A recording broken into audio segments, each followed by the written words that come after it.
Last time, we started the day with Luke heading to the diner.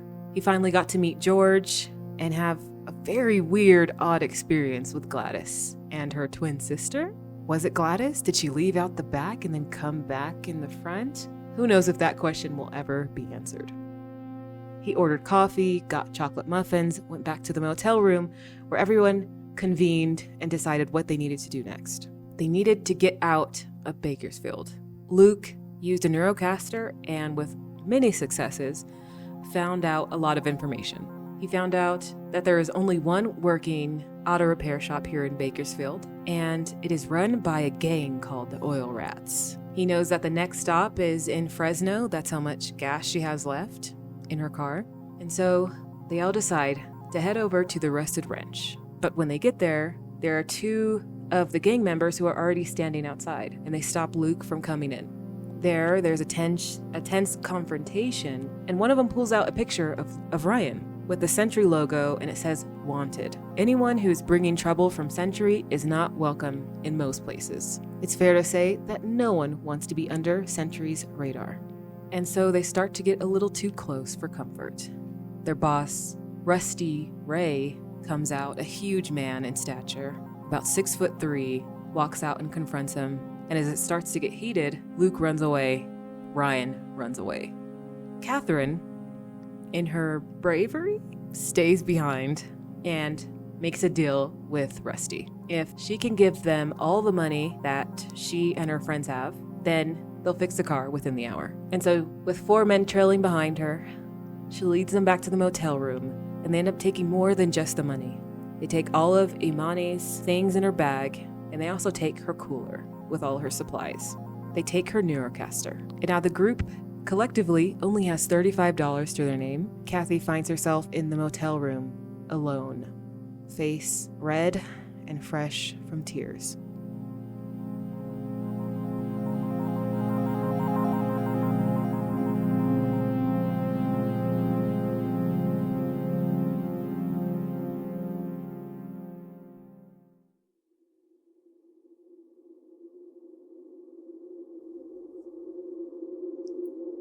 Kath will sort of press her hands to her cheeks, feel how hot they are, and go splash some water on her face.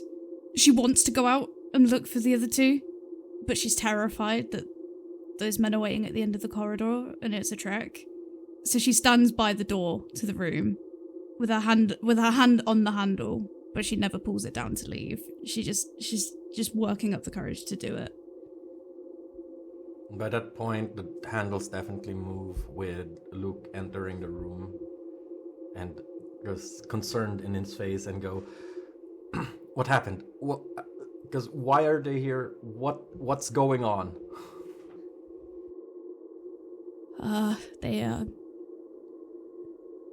Luke, I think I messed up. They took everything. Like everything. Like everything? My stuff as well? Ryan's stuff as well? Imani's everything. They wanted to know how much money we had, and I told them, and then they were only meant to take the money, but they came back, and there were so many of them, and they're so imposing, and I didn't know what to do, so they took her cooler, they took her neurocaster, they took everything, Luke. For what? What are we getting from this? Really? The car will be fixed within the hour. And because we're willing to give another person's stuff away so that you can do your plan. You don't even think about because other people, are you that self-obsessed about yourself? Luke, I don't want to do this right now. You don't want to do it? We're doing it right now. This is the second time. First with your husband leaving us behind, and now with whatever you... We needed a way to get out of Bakersfield, and I did that. And you think the only way out is a car and giving up everybody's stuff? It's not even yours to give. You can't just give, because you need to learn to let go and try to adjust your plans. You have this one mind mentality, and you're so hyper focused with it that you don't even consider other options. You just think there's one best way. You knew going into this. You knew that this was the only thing I wanted. You knew that nothing would stop me. And I'm sorry that I have given away things that were not mine to give. But where were you, Luke? I did the smartest thing. You ran away again. That's the smartest thing. No, you ran away. That's the smartest thing. It's what you always do. You always do it. Oh, I won't tell you anything about me, but I'll find out everything in your personal life, Kath. But I won't tell you anything about mine. No, I'll just run away when things get too hard. Because that's what you do, Luke. You run away when things get too hard. And I didn't. And I'm getting us away out of Bakersfield. So you can thank me, actually. Or you can shut the fuck up and get back outside. Now you're twisting this so that you don't look like the villain. You're obviously the villain here. And because I just look at her and it's like, you're really... A bit of empathy and considering other people first would be because good for your health for once. Because call me out of the door and just smash it closed. Fuck. And just walk away.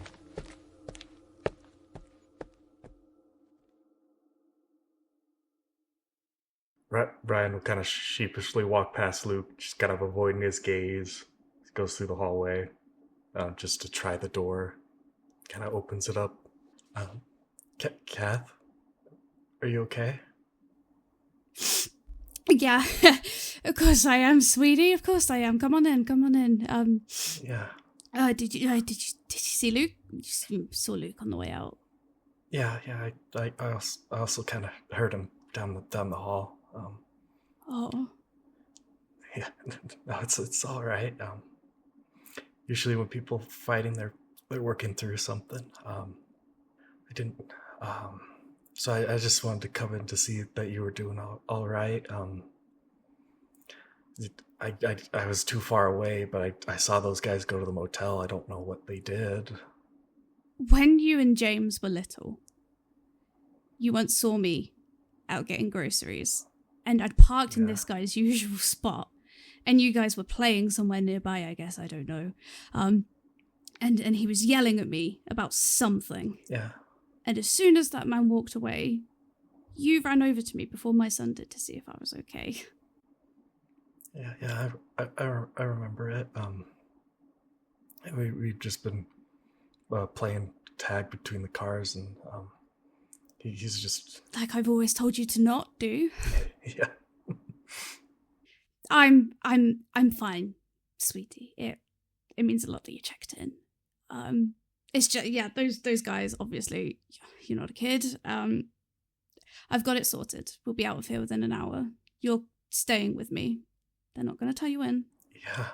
But you've got to talk to me. It wasn't supposed to go down like this. I was just going to be late. The worst that could happen was just a slap on the wrist. I already signed everything. I was just gonna be late, just a week late into work, and then back there. I'd probably have to work overtime, but just to make up what I lost. But that was supposed to be the worst of it. It wasn't supposed to happen like this. We were just supposed to go. I'd take a few pictures of the Golden Gate, show them to my folks, and they maybe they'd look at me for more than 5 minutes.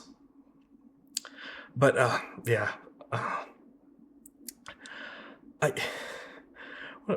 when I made that deal with Sentry, it was easy, just they said it would be up front. They'd pay me first, and as long as I came in, did my time, I could work back that payment, because we were cutting it close towards for a couple of weeks. Then I just wanted to keep the lights on, keep at least the power going.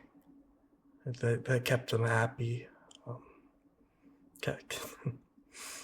But yeah, they just said they'd just expect me in there bright and early, and I'd figure I'd talk to HR when I got back. I thought your mum and dad were picking up extra hours. That's why you were doing all those chores around the house. If they're working so much, how can you be working to? keep the lights on? I don't understand. Well, it was, I think it was about 2 years back. They showed me how to handle their savings account. So I'd been pulling from that just to keep the bills going, but with nobody filling that account, we burned through it after a bit. And I didn't know what else to do. There's nobody on the first floor that wanted jobs like you did.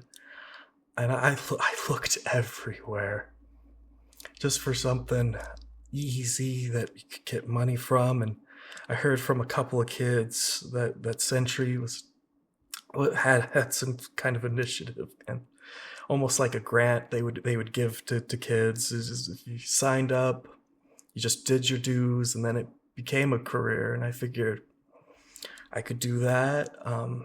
It'd keep everything going smooth, and I'd clock in, come back home, and they'd still be there. And I mean, and that's comfort enough, knowing that they'd still be there waiting for me. Ryan, sweetie, how long has it been since you've spoken to your parents? Oh, I talk to them all the time. You know, they. How often do they answer back? Yeah, I figured to catch on to that one. Every now and again. Sometimes when they're looking at me or they've been out of it for a bit, I'll get in a few words edgewise, just about what they've seen. They tell me about just the places they've been, and that they just need to get back. She'll pull you into a massive hug, sort of like her chin on the top of your head, gives the top of your head a kiss. And she sort of sighs. Well, you're already on the road trip, right? Those pictures you were getting for your folks, we're gonna get them. You're gonna get your picture at the Golden Gate Bridge. Yeah. And we're gonna stick together, you and me, okay? I know you and James are close. I know I'm not them, but just stick with me, okay? Yeah. Enough feeling sorry for ourselves. They should be done with that car. Right? And she'll start wiping her eyes. Yeah. Yeah, and then we can leave Bakersfield and all this mess behind. Think it'll be good. And we'll never look back. Yeah, I'd like that.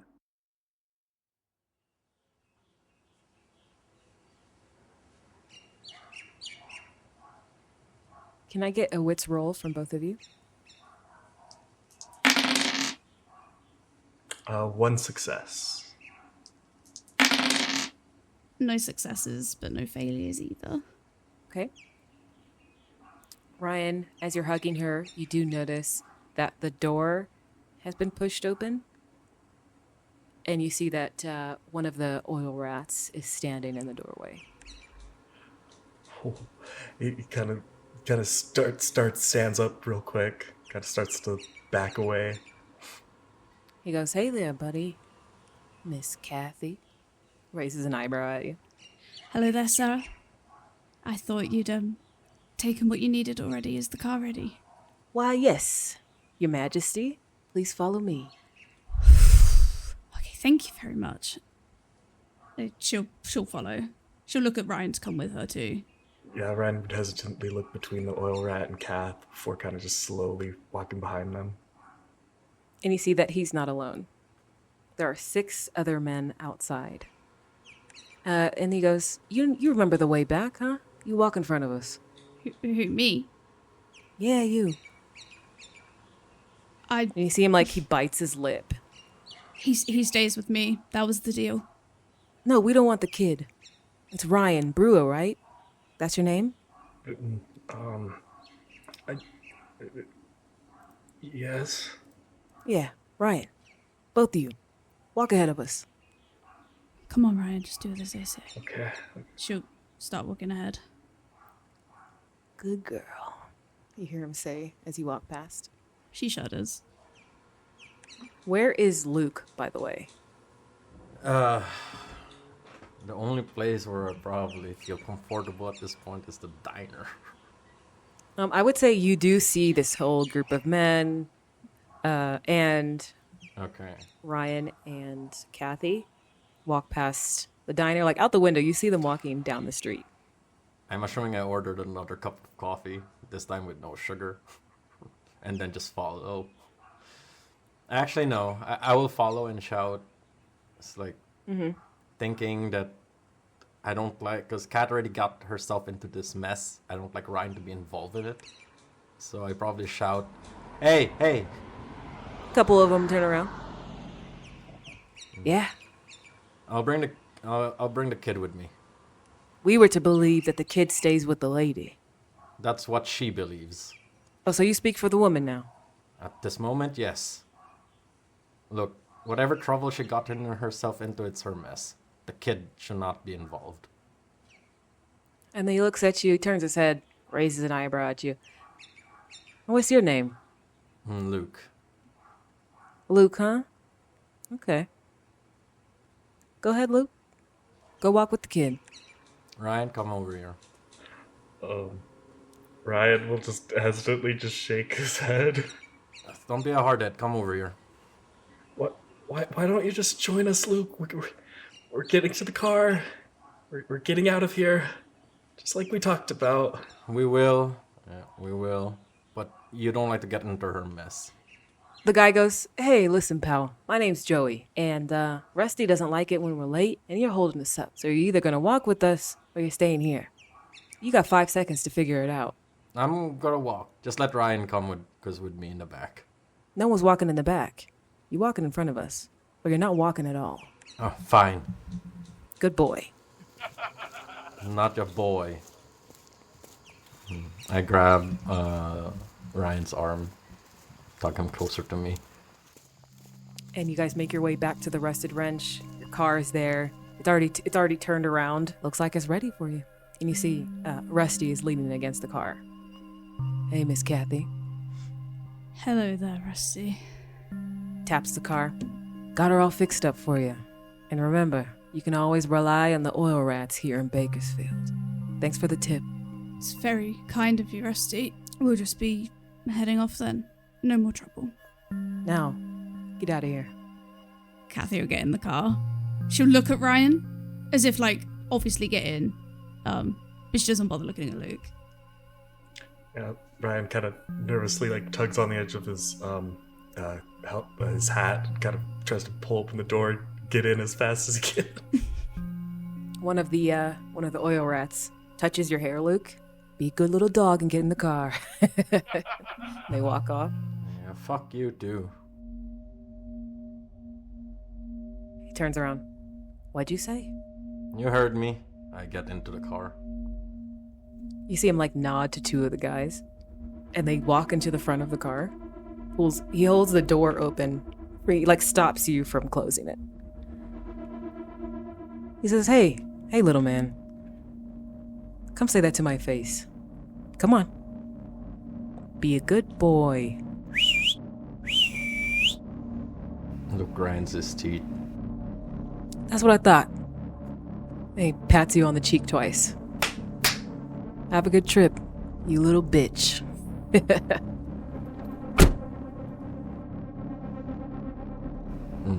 I just sit down. You see two, the men who are standing in the front, they walk out of the way and they kind of twirl their fingers at you as you drive off.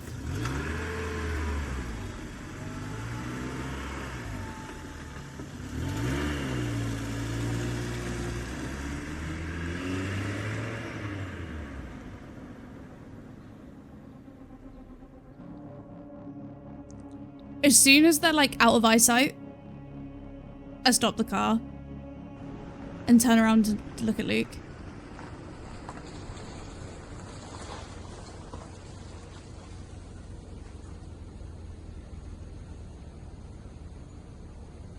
Out. Luke was still grinding his teeth. Looks at you, Cat. So, you will drag me out here and just throw me out. That's another strike on you not thinking about other people. Luke, I don't have time to feed your victim complex.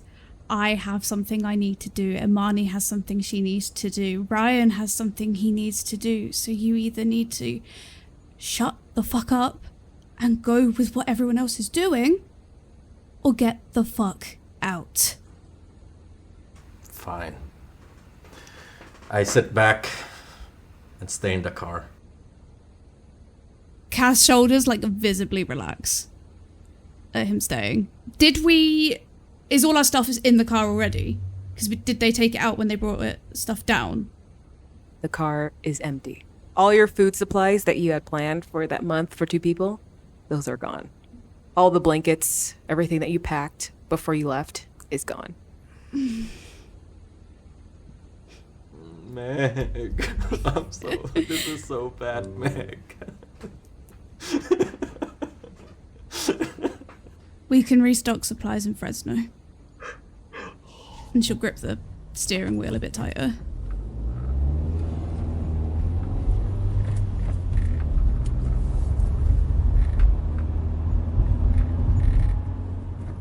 Look, not looking at Kat. I'm assuming you have no loose change anymore. Nope. So, okay. Since I'm saying this through, and you did say that I don't really open up, I'll give you a tidbit. And because I asked Ryan to give my backpack over, and I dig through it, and I pull out a black credit card. In for a penny, in for a dime. I got cash, but it might get us more trouble than it's worth. If I'm joining you guys, and I need to accept the fact that we're gonna do stuff that might involve everybody in this car, I'm giving fair warning that this credit card is bad news, but we should have cash available to restock. A fresh start in Fresno would be nice. Fresh start in Fresno it is, then. I like that. I like the sound of that. Fresh start in Fresno. FSF, you know? Now, the way to get to the correct highway ramp, you have to go through a neighborhood first. And you guys are driving. It's about 15 minutes. Through this neighborhood, you see people laying on the ground on the street. One person on their driveway, all connected to neurocasters. And you could see the large lines all connected to their head, and their hands are like contorted up, and you can see their face. It either looks like they're in pain or they're in pleasure. And I need a maneuverability roll from you, Kath, as you are trying to drive around them.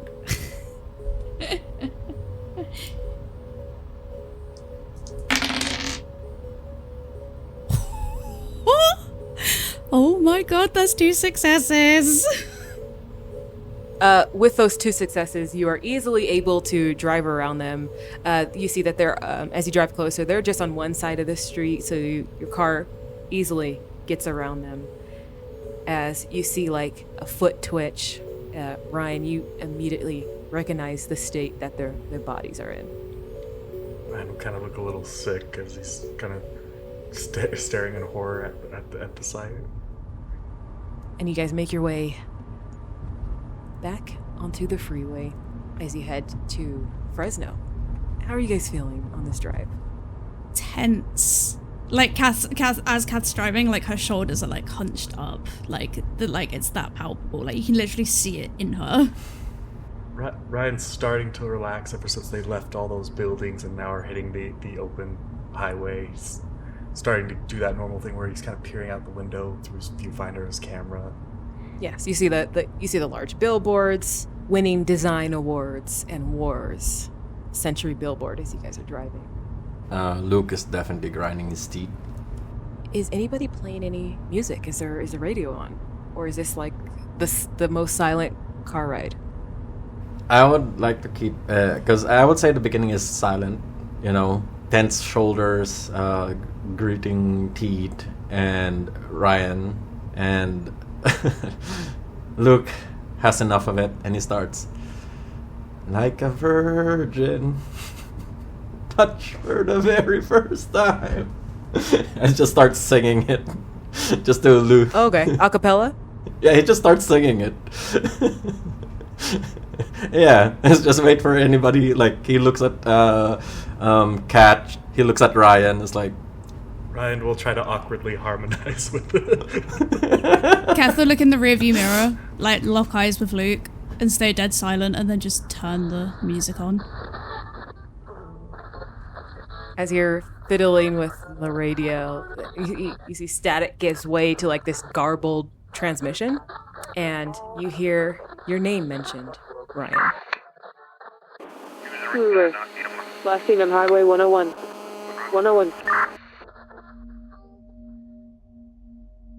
Ryan will look out the window to see the mile marker kind of pass by. And just that dread, kind of just try to scrunch himself down into the seat as if the seat will like consume him.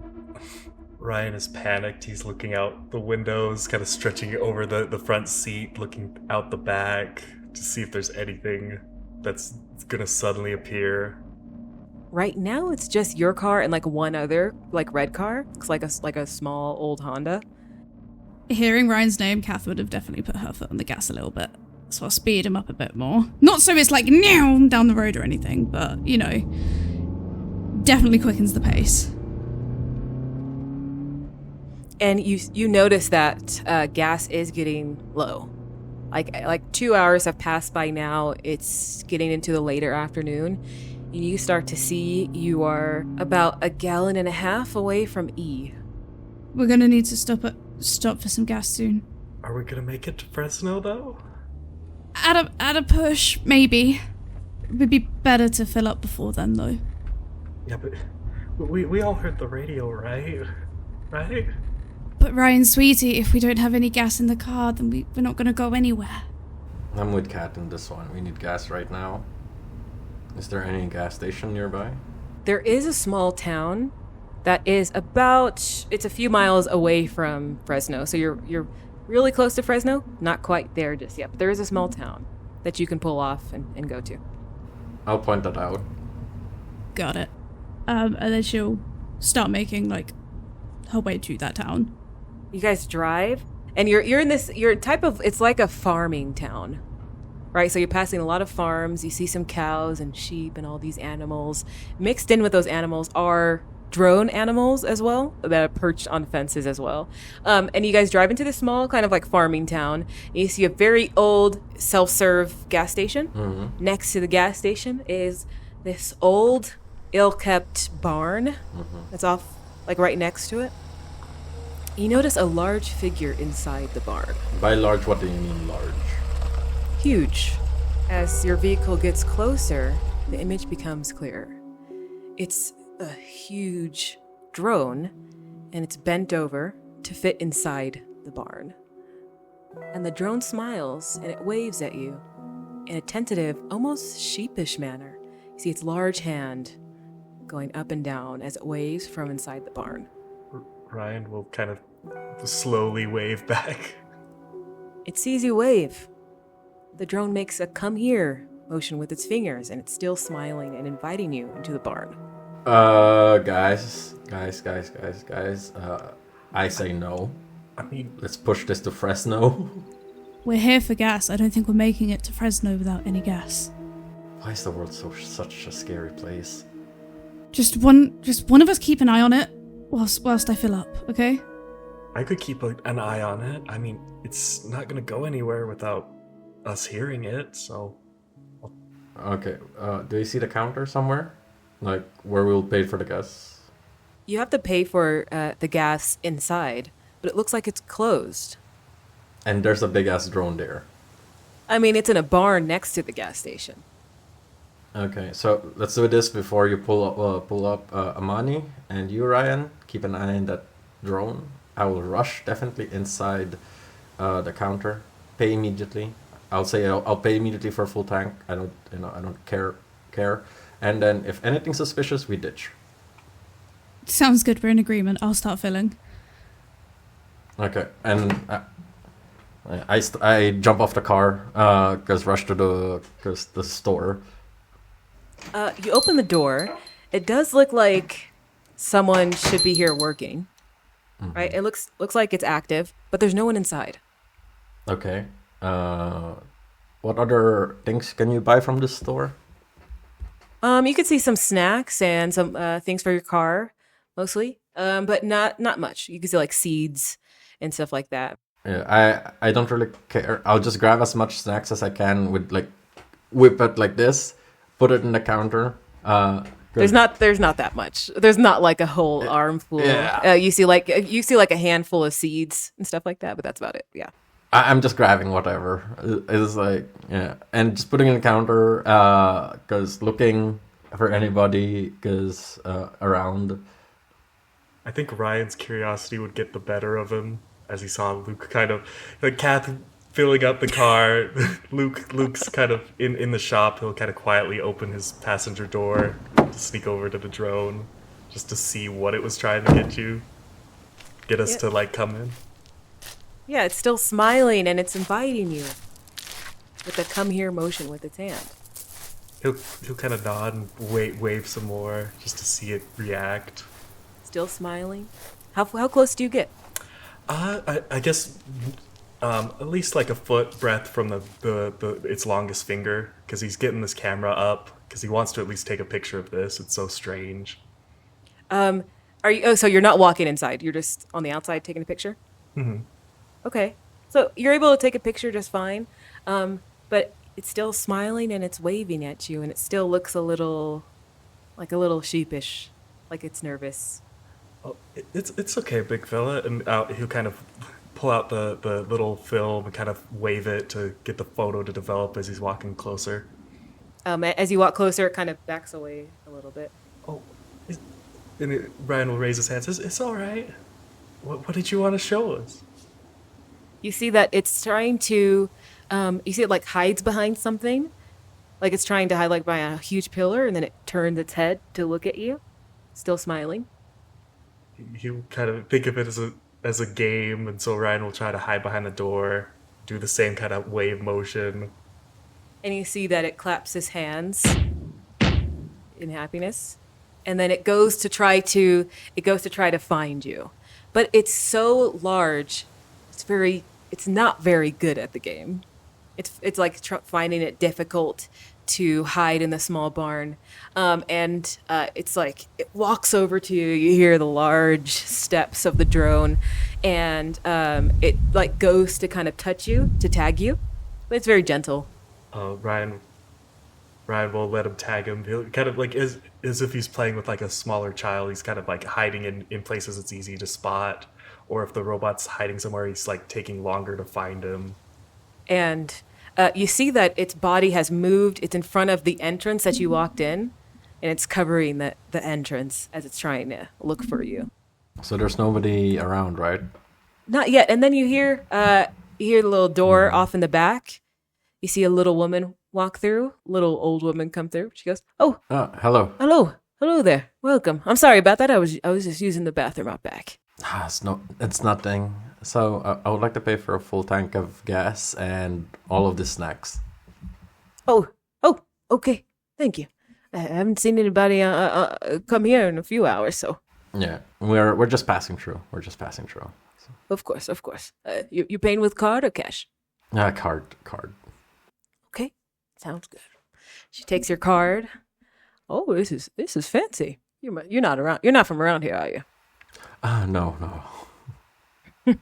Okay then. And then gets your card information, scans it in. Then she goes, "Well, there you go. You have good travels." Thank you very much. Thank you. What a pleasant pit stop you have here. I grab the snacks and just head out. It's like, thank you. Make sure you say hi to Bobby on the way out. I just raise my thumb up. Yeah, and then it's like, and then do I see Luke not keeping watch? Luke, you're Luke. No, do I see Ryan? Sorry. You don't see Ryan. And I look at Kat. And I look at Imani. Where are they? Or where is he? Ryan was sat in the car. He was right, and she like sort of like she's been trying to like fight with the pump a little bit, and she sort of like turns around. He was right there. Oh, God. Okay, I'll just dump the snack in and I'll start looking around. Kath will start shouting his name. Okay. Ryan, you will hear, because the barn's not that far off. Yeah. You'll hear your name being called out. Ryan's kind of like fighting back laughter with this big drone. He's like, okay, this was great, big fella, but I need to go. My friends are calling. And you see the unblinking eyes, still has that smile plastered to its face, and just shakes its head like in a no motion, but it can't speak. And it goes to tap you again to play. Oh, it's okay. I'll be back. I promise. But... And it keeps shaking its head no. Well, what about this? I have other friends. What if I go grab them? And then we'll have more people to play with. Imagine trying to find 4 people. Wouldn't that be more fun? And it just stares at you. Oh, don't be like that. They're great. You see that its hands have started to dig into the ground. Hey, like kind of like chastising, like a kid or a pet. It's just like, hey, no. It balls its hands into fists and slam them onto the ground in front of you. Oh, okay, big fella. And Ryan will kind of look around the barn. Is there another way out? There's no way out. There's not another way out. Okay. Okay. We'll play another round. Okay? Okay. But you should hide, and it should be a really good spot. And it just points at you. Yeah, I'm going to stay. I'm going to count, but you need to hide. Kind of backs up away from you, and its head is turned. I'm going to be counting, and I think I can still see you. Might not be a good spot. 1. And this is where we'll end the episode. Luke is not having a nice time with you guys.